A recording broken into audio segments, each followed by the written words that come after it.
Hello everyone, welcome শেয়ারন। যারা সিএইচওর ইন্টারভিউর preparation নিচ্ছ বা রিটেনের প্রিপারেশান নিচ্ছ তাদের জন্য আমরা কয়েকটি ভিডিও দিয়েছি। লাস্ট একটি ভিডিওতে একজন সিনিয়র পিএইচএনের প্রোভাইড কিছু নোট আমরা দিয়েছিলাম, একটি পিডিএফ শেয়ার করেছিলাম। তো সেখানে চারটে যে এনসি চেকআপ, সেই এনসি চেকআপ, বিভিন্ন যে হাই রিস্ক প্রেগন্যান্সি, কোনগুলো হাই রিস্ক প্রেগন্যান্সি বা এক্লামসিয়া, প্রি এক্লামসিয়া, পিআইএইচ, অ্যানিমিয়া এ সম্পর্কে আলোচনা করেছিলাম। আজকে আমরা আরও কয়েকটি বিষয় নিয়ে আলোচনা করব, আরও কয়েকটি হাই রিস্ক প্রেগন্যান্সির যে ক্রাইটেরিয়া বা কন্ডিশন সেগুলো নিয়ে আলোচনা করব। একটু দেখতে থাকো।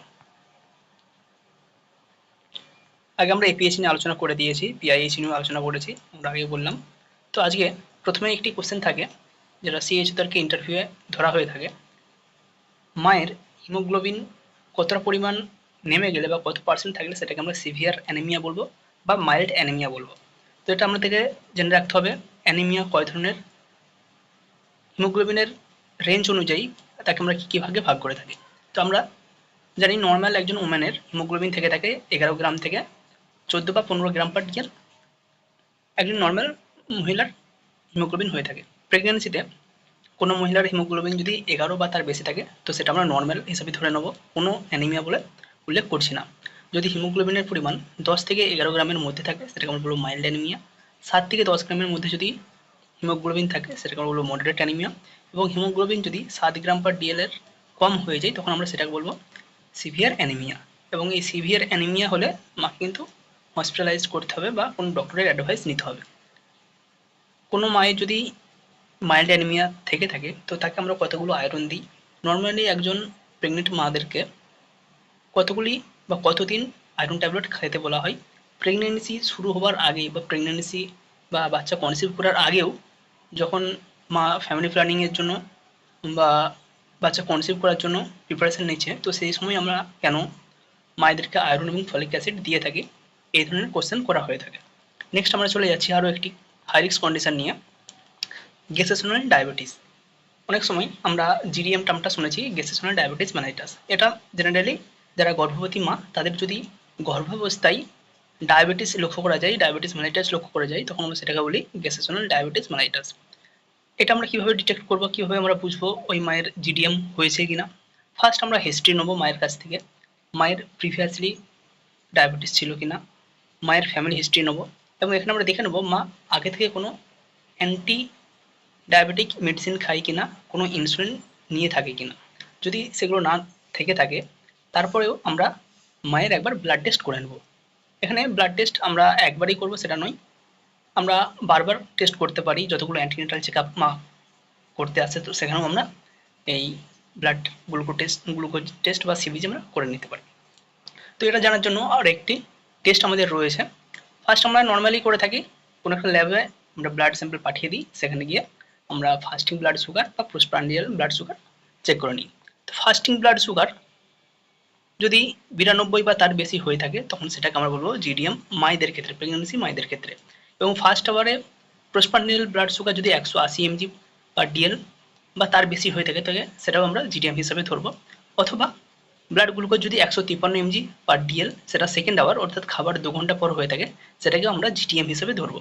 এটা কে বলছে? আইএডিপিএসজি অর্থাৎ international association of diabetes in pregnancy study group, এদের অনুযায়ী আইএডিপিএসজির অনুযায়ী ফাস্টিং যদি 92 এর উপর থাকে, ফার্স্ট আওয়ার ব্লাড সুগার যদি 180-র উপর থাকে এবং সেকেন্ড আওয়ার ব্লাড সুগার যদি 153-এর উপর থাকে তখন সেটাকে আমরা বলছি গেস্টেশনাল ডায়াবেটিস মেলাইটাস। বাট আরও একটি রয়েছে ডিপসি প্রোটোকল। এই ডিপসি প্রোটোকলটা প্রত্যেকটা সুস্বাস্থ্য কেন্দ্রেই চালু রয়েছে, যেটা হচ্ছে আমাদের OGTT, oral glucose tolerance test. এটা প্রত্যেকটা সুস্বাস্থ্য কেন্দ্রে বা হেলথ অ্যান্ড ওয়েলনেস সেন্টারে বা আরবান যে হেলথ অ্যান্ড ওয়েলনেস সেন্টারে রয়েছে প্রত্যেকটা জায়গাতেই পারফর্ম করা হয়ে থাকে। মা যখনই প্রেগনেন্সির রেজিস্ট্রেশন করতে আসে অর্থাৎ 12 উইক্সের মধ্যে মা যখনই রেজিস্ট্রেশন করতে আসলো তার প্রেগনেন্সি টেস্ট করা হয় এবং এর সাথে সাথে ওজিটিটি টেস্ট করা হয়। এই ওজিটিটিতে দেখা হয় মায়ের ব্লাড গ্লুকোজ যদি 140-এর উপর থাকে তখন সেটাকে আমরা গেস্টেশনাল ডায়াবেটিস মেলাইটাস বলে থাকি এবং ব্লাড গ্লুকোজ যদি 200-র উপর থেকে থাকে তখন সেটাকে আমরা বলি ওভার ডায়াবেটিস। এবার এই ওজিটিটি কখন কখন পারফর্ম করা হয়, কীভাবে পারফর্ম করা হয়, এই নিয়ে একটা কোশ্চেন করা হয়। কারণ যারা সিএইচও রয়েছে বা সুস্বাস্থ্য কেন্দ্রে যারা কর্মী রয়েছেন, এএনএম স্টাফ হোক, সিএইচও হোক বা আশাকর্মী হোক, প্রত্যেককে এই ওজিটিটি সম্পর্কে জানতেই হয়। প্রথমে বলি যে কোশ্চেনটা করা হয়ে থাকে যে ওজিটিটি কখন টেস্ট করা হয়। ওজিটিটি দুবার টেস্ট করা হয়। মা যখন রেজিস্ট্রেশন করতে আসছে উইদিন 12 উইকস যদি রেজিস্ট্রেশন হয়ে যায় খুবই ভালো।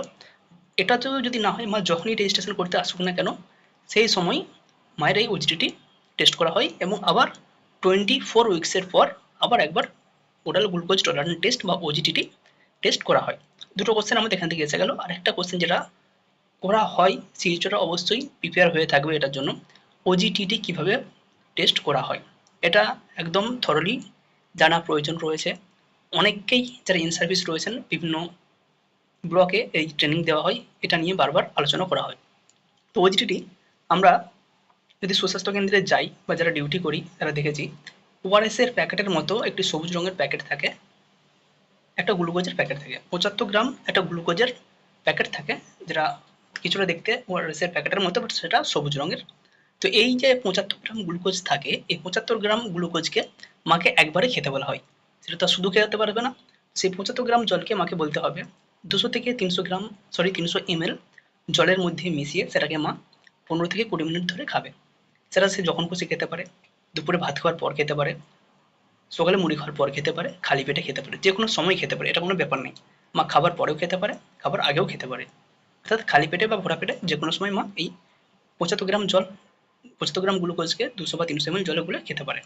এটা যখন খাওয়া হয়ে গেল তার 2 ঘন্টা পর মায়ের ব্লাড গ্লুকোজ টেস্ট করা হবে। সেটা সরাসরি ডাইরেক্টলি আমাদের যে সিবিজি মেশিন রয়েছে, ক্যাপিলারি ব্লাড গ্লুকোজ মাপার যে মেশিন রয়েছে সেই সিবিজি মেশিনে সিবিজি স্ট্রিপ দিয়ে আমরা সরাসরি সুস্বাস্থ্য কেন্দ্রেতে একবার মনিটর করে নেব ব্লাড গ্লুকোজ লেভেল কত রয়েছে। তো সেটাই যদি 140-এর উপর থাকে তখন সেটাকে আমরা গেস্টেশনাল ডায়াবেটিস মেলিটাস বলতে পারি। আমরা কনফার্ম হওয়ার জন্য আবার টেস্ট করতে পারি 1 সপ্তাহ পর বা 2 সপ্তাহ পর, বাট মিনিমাম যেন দুবার টেস্ট করা হয় এক মা যখন রেজিস্ট্রেশন করতে আসছে সেই সময়, সেকেন্ডলি একদম 24 উইকসের পর। 140-এর উপর যদি থাকে সেটা গেস্টেশনাল ডায়াবেটিস এবং যদি 200-এর উপরে থাকে সেটা হবে ওভার ডায়াবেটিস। যখন আমরা এই কন্ডিশনে থাকবে বা এই কন্ডিশনে কোনো মাকে পাবো তাকে আমরা পিএমএসএমএ যে প্রধানমন্ত্রী সুরক্ষিত মাতৃত্ব যোজনা থেকে থাকে, তো সেই 9 তারিখে যে ক্যাম্প হয়ে থাকে সেই ক্যাম্পে পাঠিয়ে দেবো বা মাকে আমরা অ্যাডভাইস করব কোনো ডক্টরের পরামর্শ নেওয়ার জন্য। এটা হচ্ছে আমাদের গেস্টেশনাল diabetes mellitus.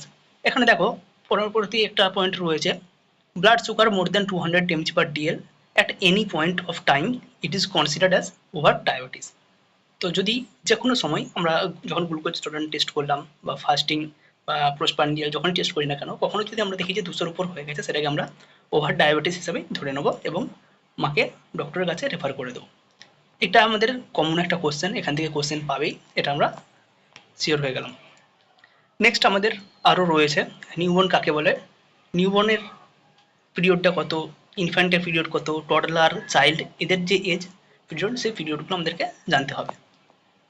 Low birth weight baby আমরা কাকে বলবো, very low birth weight baby আমরা কাদের বলবো, বাচ্চার নর্মাল যে নিউবর্নের ওয়েট থাকে, নন হেলদি নিউবর্নের যে ওয়েট থাকে সেটা কত, এগুলো আমাদেরকে জেনে রাখতে হবে। টার্ম কোন কন্ডিশনটাকে বলবো, কখন বাচ্চা ডেলিভারি হলে সেটাকে আমরা টার্ম ডেলিভারি বলবো বা টার্ম লেবার বলবো, এগুলো আমরা অবশ্যই জেনে রাখবো। নেক্সট আমাদের খুবই গুরুত্বপূর্ণ প্রত্যেকটা ক্যান্ডিডেট যারা ইন্টারভিউ দিতে যাবে তারা এই কোশ্চেনের সম্মুখীন হবে, ইমিউনাইজেশন শিডিউল। কমপ্লিট ইমিউনাইজেশন শিডিউলটা মুখস্থ করে রাখার চেষ্টা করবে, শুধু 1 বছরের নয়, আপ টু 16 ইয়ার পর্যন্ত যে আমাদের ভ্যাকসিনের শিডিউল রয়েছে বা প্রেগনেন্ট মাদার যে শিডিউল রয়েছে ভ্যাকসিনের, পুরো শিডিউলটা আমাদেরকে মুখস্থ করে রাখতে হবে। কী কী দেওয়া হয়, আমাদের একদম বাচ্চা যখন জন্ম হয় সেদিন কিছু দেওয়া হয়, তার 6 উইকস পরে দেওয়া হয়, 10 উইকসে দেওয়া হয়, 14 উইকসে দেওয়া হয়, এরপর 9 মান্থ, 16 to 24 মান্থ, 5 ইয়ার, 16 ইয়ার বা 10 ইয়ার এর ধরনের একটা ভ্যাকসিন দেওয়া হয়। তো অ্যাট বার্থে কী কী দেওয়া হয় আমরা অন্যান্য সময়ে আগে আলোচনা করছি, আবার একবার বলে দিচ্ছি। অ্যাট বার্থে দেওয়া হয় BCG 0.05 ml, ইন্টারডার্মাল দেওয়া হয় লেফট আপার আর্মে বাচ্চাদের, যদি 1 মাসের মধ্যে নাই 0.05 ml, যদি 1 মাস পর নেই 0.1 ml। Hepatitis B birth dose 0.5 ml IM, anterolateral mid thigh, ঠিক আছে, এটা আমাদের দেওয়া হচ্ছে বাম পায়ে, বাচ্চার বাম পায়ে দেওয়া হয়। নেক্সট কী রয়েছে, OPV 0 ডোজ 2 ড্রপ ওরাল মাউথে দেওয়া হয়। 6 উইকসে কী দেওয়া হচ্ছে, BCG যদি আগে না দেওয়া হয়, জন্মের সময় না দেওয়া হয় সেটা 1 ml দেওয়া হয় এবং এই BCG আপ টু 1 ইয়ার পর্যন্ত দেওয়া যায়। তো একই রুট ID ইন্টারডার্মাল এবং লেফট আপার আর্মে দেওয়া হয়। নেক্সট কী দেওয়া হয়, ওপিভির ফার্স্ট ডোজ দেওয়া হয় 2 ড্রপ ওরাল মাউথে দেওয়া হয়। পেন্টাভ্যালেন্ট দেওয়া হয় 0.5 ml লেফট থাইয়ে। রোটাভাইরাস দেওয়া হয় 2 ml, এখন 2 ml হয়ে গেছে, আগে 1.5 ml ছিল, ওরালে মাউথে দেওয়া হয়। ফ্র্যাকশনাল আইভিভি 0.1 ml, 0.1 ml হবে এটা, 0.5 ml ভুল হয়েছে। 0.1 ml আইডি আপার আর্মে দেওয়া হয়, রাইট আপার আর্মে দেওয়া হয়। পিসিবি দেওয়া হচ্ছে 0.5 ml আইম রাইট মিড থাইয়ে। অ্যাট 10 উইক্সে ওপিভি, পেন্টা, রোটা এগুলো দেওয়া হচ্ছে। এখানে ডোজ যেমন ক্যালকুলেট করা রয়েছে সেটা দেখে নেবে। At 14 weeks OPV, penta, rota, IPv, PCB. এখানে এফআইপিভি এটা কিন্তু ঠিকঠাকই লেখা রয়েছে 0.1 ml। পিসিবি 0.5 ml দেখে নিও, জাস্ট আমরা এটা শো করে দিচ্ছি, একটু দেখে নিও। একটা 9 to 12 weeks MR, JE, PCV, booster এবং ভিটামিন এ অয়েল, যেমন এটা রয়েছে একই ঠিকঠাকই রয়েছে, একটু দেখে নেওয়ার চেষ্টা করে একটু তুলে নিও। At 16 to 24 month MR, JE, DPT, vitamin A, OPV. At 5 to 6 year DPT, 10 ইয়ার্সে দেওয়া হয় টিডি ফার্স্ট এবং 16 ইয়ার্সে দেওয়া হয় টিডি সেকেন্ড। এটা গেল আমাদের একটা বাচ্চার জন্ম থেকে 16 বছর পর্যন্ত যে সমস্ত ভ্যাকসিনগুলো রয়েছে তার একটি লিস্ট। এবং এছাড়াও মায়েদেরকে দেওয়া হয় টিডি ইঞ্জেকশন। মা যখন রেজিস্ট্রেশন হতে আসছে তখন ফার্স্ট টিডি দেওয়া হয়, তার 1 মাস পর সেকেন্ড টিডি দেওয়া হয়। কোনো মা যদি 3 বছরের মধ্যে পুনরায় গর্ভবতী হন, সেক্ষেত্রে মা যদি আগে দুটো ভ্যাকসিনেশন পেয়ে থাকে, TD1 TD2 যদি পেয়ে থাকে, তাহলে আর নতুন করে TD1 TD2 না দিয়ে টিডি বুস্টার দেওয়া হয়, মাত্র একটাই ভ্যাকসিন পেয়ে থাকে মা। নেক্সট আমাদের আরও একটি কোশ্চেন রয়েছে, why not to give pentavalent vaccine, কখন বাচ্চাকে পেন্টাভ্যালেন্ট ভ্যাকসিন দেওয়া হয় না। পেন্টাভ্যালেন্ট কখন কখন পেয়ে থাকে, 6, 10, 14 উইক্সে বাচ্চা পেন্টাভ্যালেন্টের ভ্যাকসিন পেয়ে থাকে। কি বলা হয়েছে, if the child had severe allergic reaction in previous dose of immunisation and if the child has acute illness, বাচ্চা যদি অ্যাকিউট ইলনেস থাকে, খুব শরীর খারাপ থাকে, হঠাৎ করে জ্বর হয়েছে, হঠাৎ করে খুব সর্দি কাশি হয়েছে, নিউমোনিয়া রয়েছে, এরকম যদি কোনো কন্ডিশন হয়ে থাকে, বা বাচ্চা যদি পেন্টাভ্যালেন্টের ওপর অ্যালার্জিক রিয়াকশন থেকে থাকে, সেক্ষেত্রে আমার বাচ্চাকে পেন্টাভ্যালেন্ট ভ্যাকসিন দেবো না। কোশ্চেন কিন্তু এরকমই করা হয়, এরকমই কোশ্চেন করা হবে, যেহেতু এটা একজন সিনিয়র পেয়েছেন যিনি ইন্টারভিউ অ্যাটেন্ড করেছেন, বা যারা সিএইচও ক্যান্ডিডেট রয়েছে তাদের ইন্টারভিউ নিয়েছেন, তো কোশ্চেন কিন্তু এই ধরনের কোশ্চেন করা হয়ে থাকে। ইমিউনাইজেশন ফর প্রেগনেন্ট ওম্যান, একজন গর্ভবতী মহিলাকে কী কী ইমিউনাইজেশন দেওয়া হয়, TD1 TD2 দেওয়া হয়, এবং মা যদি পুনরায় 3 বছরের মধ্যে গর্ভবতী হয়ে থাকেন সেক্ষেত্রে টিডি বুস্টার দেওয়া হয়। ফার্স্ট টিডি সঙ্গে সেকেন্ড টিডির ডিফারেন্স থাকে 1 month. How to cover if some of dose missed during immunization, ইমিউনাইজেশনের সময় যদি কোনো ডোজ মিস হয়ে থাকে তো সেক্ষেত্রে কীভাবে সেটা আমরা কভার করব। DPT can be given till 2 years, DPT 7 years পর্যন্ত ম্যাক্সিমাম দেওয়া যায়, 5 বছর পর্যন্ত নর্মালি থেকে থাকে এবং 5 বছর ডোজ থেকে থাকে, তখন যদি না নেওয়া থাকে সেটা 7 ইয়ার্স পর্যন্ত দেওয়া যায়। ওপিভি টিল 5 ইয়ার্স, ওপিভি 5 বছর পর্যন্ত দেওয়া হয়। Do not start the schedule, আমরা পুনরায় কিন্তু আর স্টার্ট করব না, শিডিউল যেখানে কন্টিনিউ হয়েছে তারপর থেকে আমরা বাকি ডোজগুলো কন্টিনিউ করব।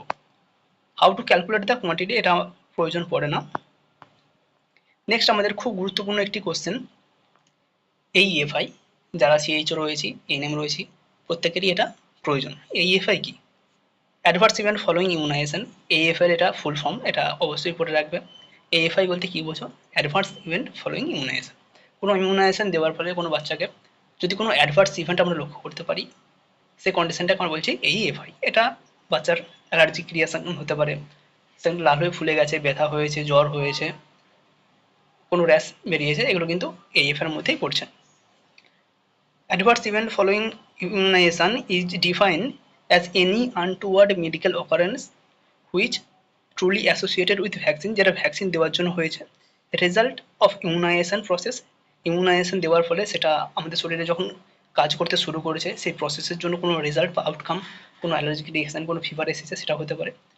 Coincidental event that are not due to the vaccine or immunization process but are temporarily associated with immunization, হয়তো পুরোটা ভ্যাকসিনটা কোনো যে কন্ডিশনটা হয়েছে, কোনো আনটোয়ার্ড রিয়াকশান হয়েছে, সেটা হয়তো ভ্যাকসিনেশন দেওয়ার পদ্ধতির জন্য বা যে ভ্যাকসিনটা আমরা দিয়েছি সেটার রিয়াকশানের জন্য হয়নি, বাট ভ্যাকসিন দেওয়ার পরে সেই কন্ডিশনটা হয়েছে, সেটাকে আমরা বলছি এইএফআই। তাহলে এইএফআই এখানে 3টি কন্ডিশন বলা হয়েছে, ট্রুলি অ্যাসোসিয়েটেড উইথ ভ্যাকসিন, শুধুমাত্র ভ্যাকসিন রিলেটেড যে ভ্যাকসিন দেওয়ার জন্যই হয়েছে, ভ্যাকসিনের কিছু প্রবলেম ছিল, ভ্যাকসিনের যে কম্পোনেন্ট সেখানে কিছু ডিফেক্ট ছিল সেই জন্য হয়েছে, সেটা হতে পারে। ভ্যাকসিনেশন প্রসেসের জন্য আমরা যে ইনজেক্ট করছি সেটার প্রসেসের জন্য হতে পারে, বা কোনো ইনসিডেন্ট হতে পারে। এই দুটো রিলেটেড না হয় অন্য কোনো কারণে হতে পারে, সেটা আমরা বলছি AEFI। There are adverse event generating parental community and media concern should be reported as AEFI। যখন কোনো ইভেন্ট পেরেন্ট কমিউনিটি অর্থাৎ বাবা মা বা গার্জেন যিনি রয়েছেন বাচ্চাকে যে ভ্যাকসিনেশন দিতে নিয়ে এসেছে, বা ফ্যামিলি থেকে যদি কেউ কোনো কমপ্লেন করে যে বাচ্চার এই অসুবিধা হয়েছে, ফিভার এসেছে, র্যাশ বেরিয়েছে, বাচ্চার ওই জায়গাটা ফুলে গেছে, তো সেটাও হতে পারে। বা কোনো মিডিয়া মাধ্যমে যদি আমরা জানতে পারি সেটাকে আমরা AEFI হিসেবে ধরে নেব। এবার এখানে AEFI এর কয়েকটি টাইপ দেওয়া রয়েছে। ফার্স্ট একে তিনটে ভাগে ভাগ করা হয়েছে, মাইনর, সিভিয়ার এবং সিরিয়াস। মাইনরের মধ্যে কী কী হতে পারে, কমন কী কী হতে পারে, self limiting, occurrence within a few or after vaccination, যেটা খুব তাড়াতাড়ি হতে পারে, রিজলভস after short period of time, সেটা খুব তাড়াতাড়ি রিজলভ হয়ে যায়, ভ্যাকসিন দেওয়া হলো তার সাথে সাথেই হলো। যেটা বাচ্চার ব্যথা হতে পারে, ভ্যাকসিন দেওয়া হলো বাচ্চা খুব ক্রাই করছে কারণ বাচ্চার ব্যথা হচ্ছে, তো সেটা হতে পারে, খুব সহজেই এই ঘটনাটা ঘটতে পারে এবং খুব তাড়াতাড়ি সেটা রিজলভ হয়ে যায়।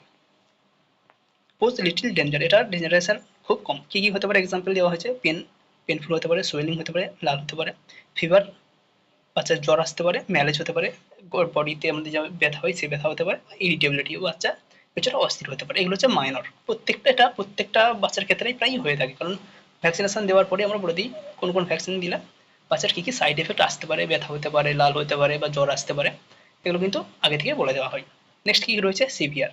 ইট ক্যান বি ডিসেবলিং, এর ফলে বাচ্চার হয়তো যেটা মুভমেন্ট ছিল বা বাচ্চা যেটা খেলাধুলা করতো সেটা বন্ধ হয়ে গেছে। রিয়ারলি লাইফ থ্রেটানিং, সেটা লাইফ থ্রেটানিং কন্ডিশন কিন্তু ক্রিয়েট করে না, হয়তো বাচ্চার কিছুটা প্রবলেম হলো, বাট সেটা এমন নয় যেটা জীবন বা বাচ্চার প্রাণহানির হুমকি হতে পারে, সেরকম কিন্তু নয়। Do not lead to long term problem, এটার জন্য কোনো লং টার্ম প্রবলেম হয় না, হয়তো বাচ্চা প্যারালাইসিস হয়ে গেল কোনো পার্ট বা সেই জায়গা থেকে তার এমন কিছু হলো যেটা খুবই খারাপ, সেটা কিন্তু হয় না, কোনো লাইফ থ্রেটেনিং কন্ডিশনও হয় না এবং লং টার্ম কোনো এফেক্টও থাকে না। এটা হচ্ছে সিভিয়ার। যেমন কি নন হসপিটালাইজেশন কেস, এক্ষেত্রে হসপিটালাইজড হতে হয় না। হাই ফিভার, হয়তো ফিভারটা একটু বেশি হয়ে গেল, 102 বা তার ডিগ্রি ফারেনহাইটের ওপর হয়ে গেল। সিজার হতে পারে, বাচ্চার কিছুটা হয়তো কাঁপুনি হলো বা খিঁচুনি হলো। হাইপোটনিক হাইপোরেসপন্সিভ এপিসোড, এইচএইচই এরকম একটা কন্ডিশন হতে পারে। থ্রম্বোসাইটোপেনিয়া হতে পারে, বা প্রলং ট্রাইং, বাচ্চা দীর্ঘদিন ধরে কাঁদতে পারে, হয়তো 5 দিন 6 দিন ধরে জ্বর রয়েছে, জ্বর কমছে না, বাচ্চা খুব কাঁদছে, লেথার্জি হয়ে গেছে, উইক হয়ে গেছে, তো এগুলো হতে পারে। সিরিয়াস কী কী হতে পারে, ডেথ হতে পারে, ইনপেশেন্ট হসপিটালাইজেশন, পেশেন্টকে হয়তো হসপিটালাইজ করতে হলো, পারসিস্টেন্ট অর সিগনিফিক্যান্ট ডিসেবিলিটি, বাচ্চার হয়তো কোনো পা প্যারালাইজড হয়ে গেল, বা বাচ্চা সেই জায়গার এমন কিছু কন্ডিশন হয়ে গেছে যেটা নর্মাল নয় এবং সেটা তার লাইফ টাইম থেকে গেছে, এরকম কন্ডিশন তৈরি হতে পারে, কোনো কনজেনিটাল অ্যানোমালি তৈরি হতে পারে বা বার্থের ডিফেক্টও তৈরি হতে পারে। তো এগুলো হচ্ছে আমাদের AEFI এর টাইপ, মাইনর, সিভিয়ার এবং সিরিয়াস। এখানে আরও একটি কোশ্চেন রয়েছে, sign of and symptom of anaphylaxis. Sign and symptom of anaphylaxis, anaphylaxis sign symptom কী কী রয়েছে। ফার্স্ট, এখানে আমাদের তিনটে সিস্টেমকে অ্যাফেক্ট করে থাকে যদি অ্যানাফাইল্যাক্সিস রিয়াকশান আমরা দেখতে পাই এই তিনটে সিস্টেমের মধ্যে, তখন সেটাকে আমরা বলবো অ্যানাফাইল্যাক্সিস। এখানে তিনটে সিস্টেম রয়েছে, এই তিনটে সিস্টেম থেকেই একটি একটি করে, বা কোনো সিস্টেম থেকে দুটো, কোনো সিস্টেম থেকে একটা, যদি কোনো কন্ডিশন আমরা পেয়ে থাকি তখন সেটাকে আমরা বলবো অ্যানাফাইল্যাক্সিস শক। এবার কী কী সিস্টেম, রেসপিরেটরি সিস্টেম, সিভিএস এবং ডার্মাটোলজিক্যাল বা মিউকোসাল, এই তিনটে সিস্টেম থেকে যদি আমরা দুটি বা তার বেশি সিমটম একসাথে লক্ষ্য করতে পারি তখন সেটাকে আমরা বলবো অ্যানাফাইল্যাক্সিস শক। রেসপিরেটরি সিস্টেম থেকে কী কী রয়েছে, সোয়েলিং ইন টাং বা জিভ আমাদের সোয়েল হয়ে গেছে, ফুলে গেছে, কোনো অ্যালার্জিক রিয়াকশান হয়েছে, লিপটাও আমাদের সোয়েল হয়ে গেছে, থ্রোট সোয়েল হয়ে গেছে, ইউভুলা অথবা ল্যারিংস যদি সোয়েল হয়ে থাকে কোনো একটা কন্ডিশনে, কোনো ভ্যাকসিনেশনের ফলে হতে পারে বা যে কোনো কারণে হতে পারে। অ্যানাফাইল্যাক্সিস শুধু ভ্যাকসিনেশনের ফলে হয় সেটা কিন্তু নয়, অন্য কোনো কারণেও হতে পারে। তো রেসপিরেটরি সিস্টেমের মধ্যে যদি আমরা এগুলো দেখি, swelling of tongue, lip, throat, uvula অথবা ল্যারিংস, সেটা একটা সিমটম হতে পারে। ডিফিকাল্টি ইন ব্রিদিং, শ্বাস নিতে অসুবিধা হচ্ছে। স্টাইড or harsh vibrating sound during breathing, যখন শ্বাস প্রশ্বাস নিচ্ছি বা আমরা শ্বাস নিচ্ছি বা প্রশ্বাস নিচ্ছি তখন সেটা যদি কোনো স্ট্রাইডর বা একটা সাউন্ড হয় সেটা আমরা বুঝতে পারবো। হুইচিং সাউন্ড হতে পারে, সায়ানোসিস হতে পারে, ব্লুজ ডিসক্লারেশন হতে পারে, বা গ্রান্টিং, তো নয়েজিং ব্রিদিং। তো রেসপিরেটরি সিস্টেমের মধ্যে এই কয়েকটা সিমটম আমরা লক্ষ্য করতে পারি যদি অ্যানাফাইল্যাক্সিস রিঅ্যাকশন হয়ে থাকে। সিভিএস এর মধ্যে কী কী হতে পারে? Decreased level, loss of consciousness, fainting, dizziness, low BP, tachycardia. Cardiovascular system এর মধ্যে কিন্তু আমাদের এগুলো হতে পারে। ডার্মাটোলজিক্যাল সিস্টেমের মধ্যে কী কী হতে পারে? জেনারেলাইজড আর্টিকেরিয়া, হয়তো আমাদের কোনো স্কিন র্যাশ, কোনো পেটিকি, এগুলো আমরা লক্ষ্য করতে পারলাম। Raised red skin lesion, rash with itching, বা যেই আমাদের র্যাশগুলো বেরোচ্ছে সেই জায়গায় হয়তো চুলকানি হচ্ছে বা সেই জায়গাগুলো ফুলে গেছে, সেটা কিন্তু আমাদের জেনারেলাইজড আর্টিকেরিয়ার মধ্যে পড়ছে। জেনারেলাইজড এরিথেমা, সেটাও রেডনেস, কোনো স্কিনের মধ্যে আমাদের রেডনেস তৈরি হয়েছে। লোকাল জেনারেলাইজড অ্যাঞ্জিওএডিমা, কোনো জায়গায় যদি আমাদের ফুলে যায়, ইচি হতে পারে, সেটা পেনফুল সোয়েলিং হতে পারে। সাবকিউটেনিয়াস টিস্যু সাচ এস আপার আইলিড, লিপ, টাং, এই জায়গাগুলো যদি আমাদের চোখ, লিপ বা টাং, এই জায়গাগুলো যদি আমাদের হঠাৎ করে ফুলে যায়। এছাড়াও জেনারেলাইজড পিউরাইটিস, যেমন ইচিং উইথ স্কিন র্যাশের সঙ্গে যদি ইচিং লক্ষ্য করা যায়। অর্থাৎ ধরো বাচ্চাকে যদি একটা ইঞ্জেকশন দেওয়া হলো, কোনো একটা পেন্টাফেনাট দেওয়া হলো বা হেপাটাইটিস দেওয়া হলো, সেই ভ্যাকসিন দেওয়ার পর হঠাৎ করে দেখা গেলো বাচ্চার শ্বাস নিতে কষ্ট হচ্ছে বা বাচ্চা হঠাৎ করে নেতিয়ে পড়ছে, সাথে সাথে দেখা গেল বাচ্চার গোটা শরীরে ড্যাশ বেরিয়ে গেছে, তার চোখ মুখ ফুলে গেছে, বাচ্চার ঠোঁট ফুলে গেছে, চোখ লাল হয়ে গেছে। তো এই ধরনের যদি কন্ডিশন হয়ে থাকে, বাচ্চা শ্বাস নিতে কষ্ট হতে, তো সেটা আমরা অ্যানাফাইল্যাক্সিস রিঅ্যাকশন হিসাবে ধরে নেব। শুধু যে এটার ফলে হয় সেটা কিন্তু নয়, আরও কিছু কোনো কন্ডিশনে ব্লাড ট্রান্সফিউশন করার সময় বা অন্য কোনো ইনজেকশন পাওয়ার পর কোনো বাচ্চা কেন, কোনো একজন অ্যাডাল্ট পার্সনের কিন্তু এগুলো হয়ে থাকে। তো এই তিনটে সিস্টেমের মধ্যে যদি আমরা এক বা একাধিক যদি সিমটম পেয়ে থাকি একসাথে, তখন সেটাকে আমরা অ্যানাফাইল্যাক্সিস হিসাবেই ধরে নেব। এবং অ্যানাফাইল্যাক্সিস রিঅ্যাকশন যদি হয়ে থাকে, এটাকে কাউন্টার করার জন্য ইনজেকশন অ্যাড্রিনালিন ইউজ করা হয়ে থাকে। বিভিন্ন এজ গ্রুপ হিসাবে কতটা পরিমাণ অ্যাড্রিনালিনটাকে দেওয়া হয় সেটারও এখানে একটি লিস্ট দেওয়া হয়েছে। এটা আমাদের প্রয়োজন পড়ে না, জাস্ট অ্যাড্রিনালিন 1:1000 যদি এই রেশিও থেকে থাকে সেটা আমরা আইএম দিতে পারি, এবং বিভিন্ন এজ গ্রুপ হিসেবে কতটা আমরা দিতে পারি সেটা এখানে উল্লেখ রয়েছে। এখানে আরেকটি খুব গুরুত্বপূর্ণ কোশ্চেন ধরা হয়, যেটা WBHRBর ক্ষেত্রেও ধরা হয়েছে, আমাকেও ধরা হয়েছিল। AEFI কিট এবং অ্যানাফাইল্যাক্সিস কিট, এতে কী কী থাকে বা দুটো কিটের মধ্যে পার্থক্য কী? এটা একটা খুব গুরুত্বপূর্ণ, এটা আমাদের অনেকাংশে ভুল হয়ে থাকে। AEFI কিট এবং অ্যানাফাইল্যাক্সিস কিট আমাদের সেন্টারে যেটা থেকে থাকে সুস্বাস্থ্য কেন্দ্রে, সেটা হচ্ছে আমাদের অ্যানাফাইল্যাক্সিস কিট। এবং AEFI কিট জেনারেলি আমাদের পিএইচসিতে থেকে থাকে, পিপিএসসিতে থেকে থাকে, বা বিভিন্ন যে হসপিটালগুলো থাকে সেই জায়গাতে এই AEFI কিট থেকে থাকে। আমরা ভ্যাকসিনের সঙ্গে AEFI টার্মটা অবগত, এটা আমরা শুনেছি ভ্যাকসিনেশন যারা দিই, যে AEFI অ্যাডভার্স ইভেন্ট ফলোইং ইমিউনাইজেশনের ফলেই এই AEFI-গুলো লক্ষ্য করা যায়। বাট AEFI কিট থাকে আমাদের যে পিএইচসি, পিপিএইচসি বা হসপিটাল, এই সমস্ত জায়গায়, এবং আমাদের সুস্বাস্থ্য কেন্দ্র যেগুলো থাকে সেখানে আমাদের অ্যানাফাইল্যাক্সিস কিট অ্যাভেলেবেল থাকে। এবার দেখে নাও অ্যানাফাইল্যাক্সিস কিটে কী কী থাকে। অল ইমিউনাইজেশন সেশন সাইট, প্রত্যেকটা ইমিউনাইজেশন সেশন সাইট যেখানে বাচ্চাদের ভ্যাকসিনেশন হয়ে থাকে, সেখানে কিন্তু এই অ্যানাফাইল্যাক্সিস কিট নিয়ে যেতে হয়। ইউজ বাই এএনএম বা ভ্যাকসিনেটর, যিনি ভ্যাকসিনেটর থাকছেন, এএনএম হতে পারে, সিএইচ হতে পারে। বেশিরভাগ ক্ষেত্রেই যেখানে হেলথ অ্যাসিস্ট্যান্ট ফিমেল অ্যাভেলেবেল, সেখানে এএনএম স্টাফে কিন্তু ভ্যাকসিনেশন দিয়ে থাকেন, বা সিএইচে কমিউনিটি হেলথ অ্যাসিস্ট্যান্ট বা সেকেন্ড এএনএম যিনি রয়েছেন তিনি কিন্তু ভ্যাকসিনটা দিয়ে থাকেন। তো তাকে এখানে বলা হচ্ছে যে ভ্যাকসিনেটর যিনি রয়েছেন তিনি এই অ্যানাফাইল্যাক্সিস কিট ব্যবহার করে থাকেন। তাতে কী কী থাকে? ওতে থাকে অ্যাড্রিনালিন একটা বা দুটো, মোস্ট কমনলি দুটো করে অ্যাড্রিনালিন অ্যাম্পিউল থেকে থাকে, টিউবারকুলিন সিরিঞ্জ থেকে থাকে দুটো করে, বা ইনসুলিন সিরিঞ্জ থেকে থাকে দুটো। এমনি নর্মাল সিরিঞ্জ থাকতে পারে 24 গজ বা 25 গজের সোয়াব থাকে, এবং গাইডলাইন এবং ডোজ ক্যালকুলেশন থেকে থাকে। অর্থাৎ অ্যাড্রিনালিন যে এই যে আমাদের ডোজটা কাকে কতটা দেবো, বাচ্চা যার 1 বছরের কম বাচ্চার বয়স রয়েছে তাকে আমরা কতটা ডোজ দিতে পারি, 1 থেকে 6 বছরের যে বাচ্চা তাকে কতটা ডোজ দিতে পারি, 12 থেকে 18 বছরের যে বাচ্চা রয়েছে বা অ্যাডাল্ট রয়েছে বা চাইল্ড রয়েছে তাকে আমরা কতটা ডোজ দিতে পারি, এটা কিন্তু একটা অফিসিয়াল চার্ট থেকে থাকে, এবং একটা আমাদের যে মেডিকেল অফিসার রয়েছেন তার একটি সার্টিফিকেট থেকে থাকে যে আমরা এই সমস্ত ভ্যাকসিনগুলো ইউজ করতে পারি, এই ডোজে ইউজ করতে পারি, তার একটা সার্টিফিকেট থেকে থাকে। সেটা কিসে কিসে থেকে থাকে, সেটা আমাদের অ্যানাফাইল্যাক্সিস কিটের মধ্যে থেকে থাকে। এবং এএফআই কিটের মধ্যে কী কী থেকে থাকে? এএফআই কিটে আমরা যেগুলো তখন বললাম অ্যানাফাইল্যাক্সিস কিটে থাকে, সেগুলো প্রত্যেকটাই থাকবে। অ্যাড্রিনালিন থাকবে, টিউবারকুলিন সিরিঞ্জ থাকবে বা ইনসুলিন সিরিঞ্জ থাকবে, 24 থেকে 25 গজের 1 ইঞ্চের নিডল থাকবে, সোয়াব থাকবে, গাইডলাইন থাকবে, ডোজ ক্যালকুলেশন থাকবে এবং মেডিকেল অফিসারের একটা সার্টিফিকেট থাকবে। এর সাথে এএফআই কিটে আরও কিছু কিছু থাকবে, যেমন হাইড্রোকট থাকবে, এছাড়াও আরএল থাকবে, এনএস থাকবে, 5% ডেক্সট্রোজ থাকবে, আইভি ড্রিপ সেট থাকবে, স্ক্যালপেন সেট থাকবে এবং আর কি থাকে, ওখানে থাকে মেডিকেল অফিসারের একটি সার্টিফিকেটও থেকে থাকে।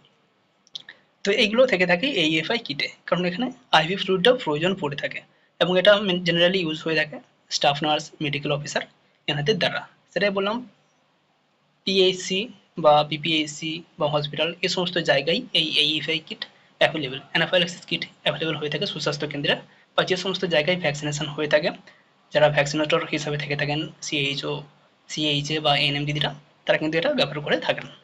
এটা একটা খুব কমন কোশ্চেন, এটা কিন্তু ধরা হয়ে থাকে। আজকের ভিডিওটা আপাতত এই পর্যন্তই। যে সমস্ত কোশ্চেনগুলো আলোচনা করলাম একটু নোট ডাউন করার চেষ্টা করো, প্রত্যেকটা কোশ্চেন খুব গুরুত্বপূর্ণ, প্রত্যেকটাই কিন্তু আমাদের কাজের বেসিসে এই কোশ্চেনগুলো করা হয়ে থাকে।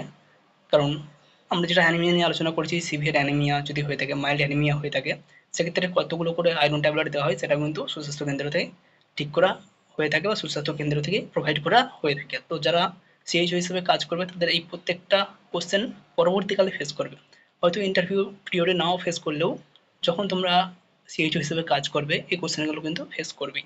আমরা আরও কিছু কিছু ভিডিও নিয়ে আসার চেষ্টা করব যেগুলো কোশ্চেন এবং অ্যান্সার দেওয়া থাকবে। Thank you.